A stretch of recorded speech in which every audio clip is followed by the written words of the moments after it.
Hello cuties, आप सब लोगों का स्वागत है मूवीज़ पनघट में। आज हम बात करने वाले हैं she and her perfect husband के एपिसोड 13 एंड 14 की। एपिसोड 13 स्टार्ट होता है वूफी की बातों से। जुनहुई एक बात समझ जाता है कि मिस लैन और पिंग डैनफेंग आपस में डिवोर्स ले रहे हैं। फिर दिखाते हैं सब लोग मिस लैन को ढूंढ रहे थे बट उनको वो कहीं नहीं मिल रही थी। यंगवा और क्विंची भी इसी बात में बात कर रहे थे। यंगवा कहता है कि वो ऐसे किससे मिलने जा सकती है कि सब कुछ छोड़ छाड़ के उससे मिलने चली जाए। तो क्विंची कहती है तो फिर ऐसे वो सिर्फ अपने हस्बैंड के पास ही जा सकती है। तो उनको पता चलता है कि जहाँ पे उसका हस्बैंड था वहाँ से एक फ़्लाइट आई है अभी 1 घंटे पहले ही। तो वो लोग मिस लैन को ढूंढने के लिए एयरपोर्ट पे पहुँच जाते हैं। वहाँ पर देखते हैं मिस लैन अकेले ही खड़ी हुई हैं। क्विंची उनसे कहती है कि प्लीज़ आप थोड़ा थक गई होंगी, आप इतनी देर से वेट कर रही हैं और फ्लाइट तो 1 घंटे पहले ही आ चुकी है। अगर आपके हस्बैंड को आना होता तो अब तक वो आ जाते। बट मिस लैन तब भी वेट करती थी। तो क्विंची उनको बेंच पे बिठा देती है और उनको समझाती है कि आप प्लीज़ इतनी टेंशन मत लीजिए और आप तो एक इंडिपेंडेंट वूमेन हैं, आप अपने आप की वैल्यू कम मत करिए और सब कुछ ठीक हो जाएगा। मिस लैन कहती हैं कि मेरी एक परफेक्ट लाइफ थी, हमेशा से ही मैंने सोचा था कि मैं एक अच्छी वाइफ बन के रहूँगी, बट देखो अब मेरी लाइफ क्या से क्या हो चुकी है। बट क्विंची उसको समझा देती है कि सब ठीक हो जाएगा और फिर वो मिस लैन को उसके घर पे छोड़ देते हैं। और मिस लैन क्विंची से भी कह देती है कि अब से मेरा केस प्लीज़ आप संभालिएगा, मैं आपकी ही केयर में रहूँगी। फिर दिखाते हैं वहाँ से जाने के बाद टैंग हुई क्विंची से कहती है कि मैं तो उसे मना किया था ना, ये केस नहीं लेना है। क्विंची कहती है मैं कहाँ इस केस को ले रही थी, बट ये केस मेरे पास आ ही रहा है। अब तुम्हें तो पता ही है मैं एक ऐसी हूँ जिसको ऐसे बड़े बड़े केस अट्रैक्ट करते रहते हैं। फिर दिखाते हैं यंगवा और क्विंची अपने घर पहुँच जाते हैं। बट जब वो लोग लिफ्ट में थे तो क्विंची को बहुत ज़्यादा नींद आ रही थी और वो यंगवा के कंधे पर अपना सर रख के ही सो गई थी।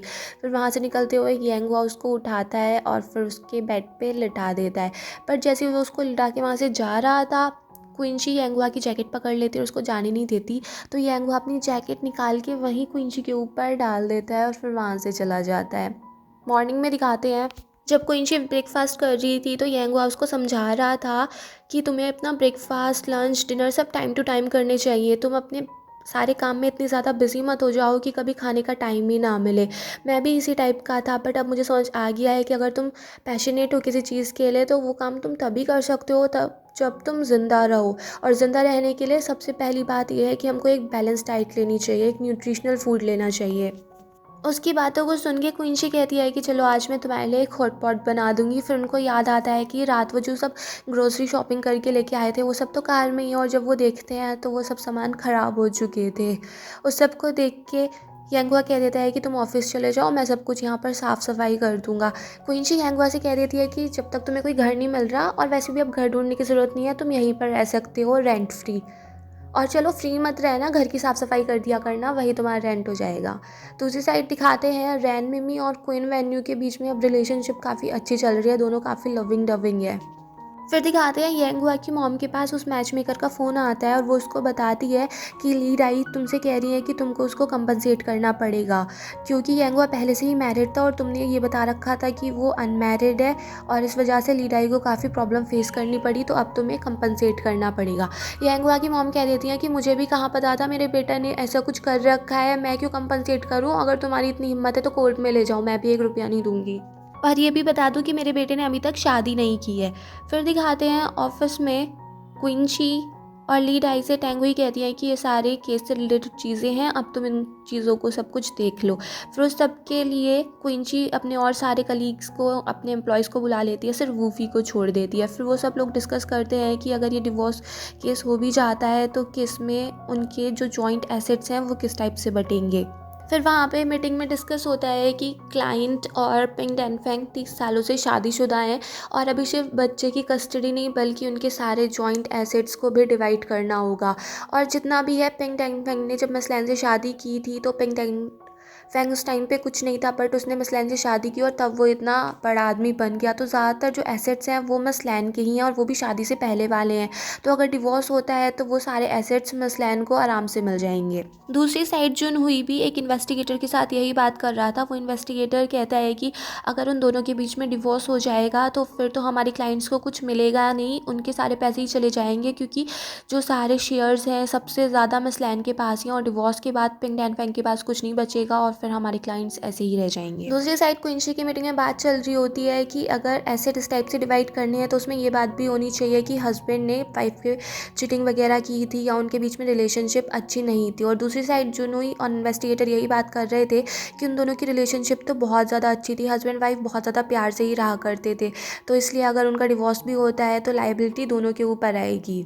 बट फिर दूसरी साइड दिखाते हैं क्विंची वाली मीटिंग में उनको पता चलता है कि पिन डैंग फैंग तो अपनी वाइफ पर चीट कर रहा था, वो भी अपने बेटे की इंग्लिश ट्यूटर के साथ। और फिर क्विंची और लीडा ये बात भी करते हैं कि क्योंकि हस्बैंड ओवरसीज़ है, वहाँ पे पता नहीं उसने अपने कितने रुपए जमा कर रखे हैं और उसके बारे में लोगों को कुछ पता भी नहीं है, तो उसके बारे में उसका डिस्ट्रीब्यूशन किस टाइप से होगा इस बारे में भी कोई इन्फॉर्मेशन नहीं है। फिर दिखाते हैं जब सब लोग वहाँ से चले जाते हैं, लीडाई क्विंची से कहती है कि तुम्हें ये केस लेने की ज़रूरत नहीं है, अब देखो तुम्हारा प्रमोशन होने वाला है और इस केस की वजह से कोई मिस्टेक हो गई तो तुम्हारा प्रमोशन रुक सकता है।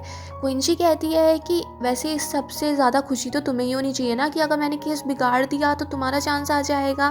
बट लीडाई कह रही थी ये तो मैं तुम्हारे भले के लिए ही कह रही थी। फिर दिखाते हैं यंग हुआ अपनी फ्रेंड से मिलने के लिए हॉस्पिटल में जाता है तो वो देखता है 3-4 गुंडे आदमी वहाँ से निकल रहे होते हैं, तो उसका फ्रेंड उसको बताता है कि ये लोग अपने आप को कलेक्टर्स कह रहे हैं और जिन लोगों ने उस कंपनी में पैसे लगाए थे ना उन सबके पास जा रहे हैं और उनसे कह रहे हैं कि ये उनका पैसा निकलवा देंगे उस आदमी से, और ये मेरे पास भी आए थे मुझे उसी सब में शामिल करने के लिए और मैंने इन लोगों से मना कर दिया और ये बड़े खतरनाक लोग हैं, बहुत मारपीट करते हैं, मुझे तो लगता है किसी अंडरवर्ल्ड से आए हैं। सारी बात सुनने के बाद यांगो अपने घर पे जाता है और कोई सामान लेके घर से एकदम से निकल जाता है, उसकी मॉम उसको आवाज़ लगाते ही रह जाती हैं। फिर दिखाते हैं वूफी क्विंची से कहती है कि आप मुझे अपनी टीम में शामिल कर लीजिए, मैं बहुत अच्छे से काम करूँगी, बट क्विंची उसको कह देती है कि इसमें और सब ने बहुत ज़्यादा मेहनत की है और वैसे भी तुमने तो इतनी जल्दी इतनी आगे तक पहुंच गई, उन लोगों ने तुमसे बहुत ज़्यादा मेहनत की है और उन लोगों को ये चांस मिलना चाहिए। और फिर वूफी वहाँ से गुस्सा होकर चली जाती है।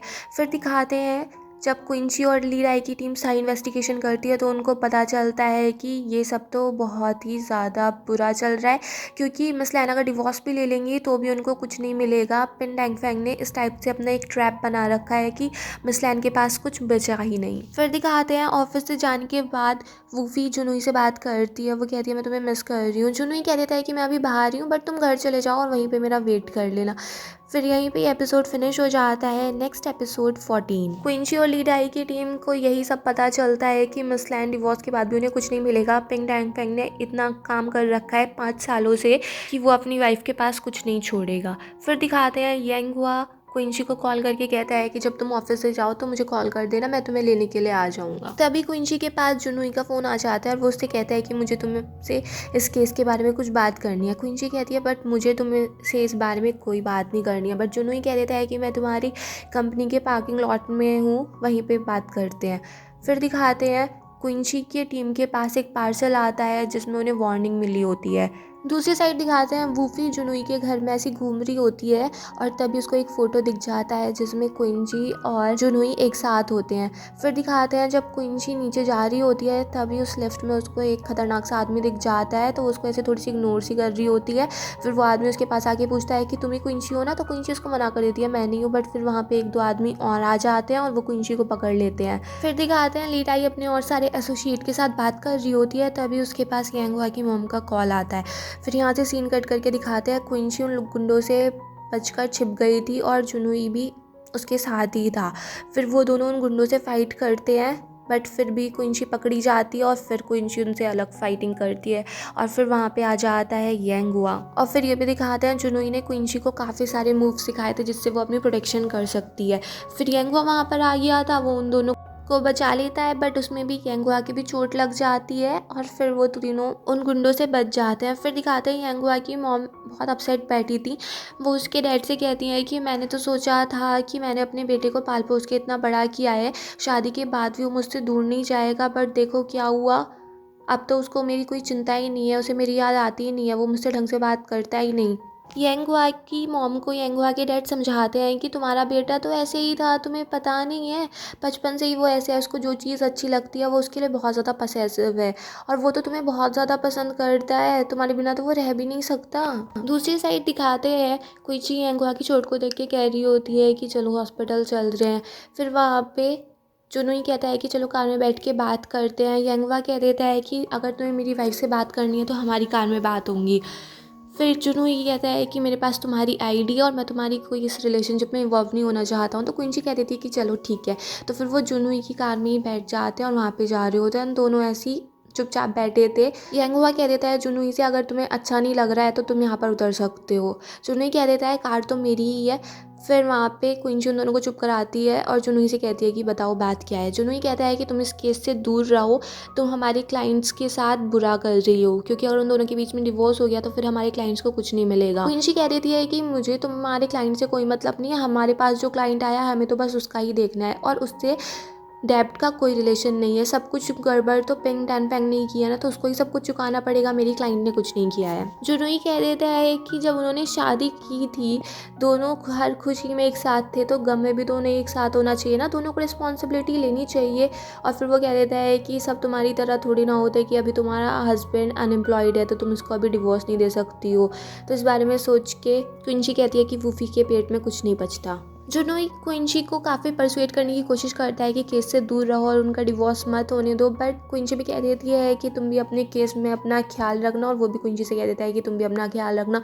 फिर दिखाते हैं क्विंसी जंक फूड खा रही होती है, तो यांगुआ कहता है कि अब हम घर तो पहुंच ही गए, अभी तुम्हें इतना अनहेल्दी खाने की क्या ज़रूरत है। क्विंसी कहती है बहुत तेज़ भूख लगी है मुझे, मैं 1 मिनट भी वेट नहीं कर सकती। फिर वो यांगुआ से पूछती है कि ऐसा तो हो नहीं सकता कि इतना अच्छा कोइंसिडेंस हो जाए कि तुम मेरे पास आओ आज मुझसे मिलने के लिए, मुझे साथ में ले जाने के लिए, और तभी कुछ गुंडे आ जाएं और तुम्हारे पास एक वेपन भी था उनसे फाइट करने के लिए, ऐसा कैसे हो गया। फिर यांगुआ उसको बता देता है कि उसका एक फ्रेंड था और वहीं पर उसने देखा था इन सब गुंडों को, तो उसको लगा कि क्विंसी को भी खतरा हो सकता है, इसलिए जब वो अपने घर पे गया था तो वो अपना टेजर ही लेने के लिए गया था। फिर क्विंसी यांगुआ को थैंक यू बोल रही होती है, बट तभी यांगुआ उसके हाथ में देख लेता है कि इसके हाथ में चोट लगी हुई है, तो वो उस पर बैंडेज लगा देता है और फिर क्विंसी भी यांगुआ के बैंडेज लगा देती है जहाँ पे उसके चोट लगी हुई थी। तो इस चक्कर में दोनों क्लोज से आ गए थे, तो थोड़े से ऑकवर्ड से मूवमेंट हो गए थे। फिर दिखाते हैं जब क्विंसी अपने बेड पे सोने के लिए जाती है तो उसको ऐसा लगता है कि यांगुआ उसके साथ सोया हुआ है। फिर वो उठ के देखती है तो ऐसा कुछ नहीं था। फिर वो बैठ जाती है तो उसको फिर से लगता है कि यांगुआ उसके साइड में ही है, बट यांगुआ वहाँ पे था नहीं। उसको ऐसे ही सपने आ रहे थे कि अगर वो बाथरूम में नहा भी रही है तो यांगुआ उसके पास ही बैठा है। इस चक्कर में वो बहुत ज़्यादा हॉट हॉट सा फील कर रही थी। फिर दिखाते हैं जुनूई जब घर पहुंचता है तब तक वूफी सो गई थी, तो वो उसको अपना कोट उड़ा देता है, तभी वहाँ पे वूफी उठ गई थी। वो देखती है कि जुनूई की चोट लगी हुई है, तो वो उससे कहती है कि चलो जल्दी से हॉस्पिटल चलते हैं। फिर वो उसकी मरहम पट्टी करती है और तब वूफी उसको बताती है कि तुम्हारी वजह से अब मुझे उस केस के बारे में कुछ पता नहीं चल रहा, अब मैं तुम्हारी हेल्प भी करना चाहूँ तो मैं तुम्हारी हेल्प नहीं कर सकती। फिर दिखाते हैं मॉर्निंग में यांगुआ के लिए क्विंसी ने ब्रेकफास्ट प्रिपेयर करके रख दिया था और यांगुआ उससे खुश हो जाता है। फिर दिखाते हैं यांगुआ के पास उसके फ्रेंड का कॉल आता है और वो कहता है कि मैं फैक्ट्री में आ गया हूँ। तो यांगुआ उससे कह देता है कि जैसा मैंने तुम्हें सब समझाया था बिल्कुल वैसा ही करना। फिर दिखाते हैं ऑफिस में सब यही बात चल रही थी कि रात किसी पे अटैक हो गया। फिर वो देखते हैं कि ऑफिस में कोई अजीब सा ऐसे इंसान सा है पूरा ढका हुआ सा, वो उसको थोड़ा टच वच करके देखते हैं तो उनको पता चलता है कि वो क्विंसी थी। लीडाई उससे कहती है कि तुम रात भर यहाँ क्यों सो रही थी, घर पे कुछ फाइट वगैरह हो गई क्या। इसके बाद दिखाते हैं उन दोनों को पता चलता है कि मिस्टैंग ने मना कर दिया है कि अब उनमें से किसी को भी ये केस लेने की ज़रूरत नहीं है। वो मिस्टैंग से मिलते हैं और वो कह देती हैं कि अब तुमने दोनों केस को पूरा एनालाइज कर लिया है, सब कुछ अच्छे से पता चल गया, अब तुमको तो पता है ना कि कुछ फ़ायदा नहीं होगा, मिस लैन के पास कुछ नहीं बचेगा अगर वो डिवोर्स भी ले लेती हैं, तो इससे हमें कुछ फ़ायदा नहीं होगा और अब केस लेने का कोई मतलब नहीं बनता है। क्विंसी कहती है कि ऐसे में हम मिस लैन को अकेला ही छोड़ दें। टेंगुई कहती है कि मैं भी उसकी हेल्प करना चाहती हूँ बट अब हम कुछ नहीं कर सकते। फिर दिखाते हैं टेंगुई क्विंसी को रात के लिए कुछ थोड़ा सा इनाम दे देती है कि आज तुम छुट्टी मनाओ, थोड़ा एंजॉय करो, रात इतना कुछ हो गया था। दूसरी साइड दिखाते हैं यांगुआ का फ्रेंड फैक्ट्री में होता है और उसको सारी बातें याद आ रही होती हैं कि यांगुआ ने क्या क्या कहा था कि फैक्ट्री में उसको क्या क्या चीज़ें चेक करनी है।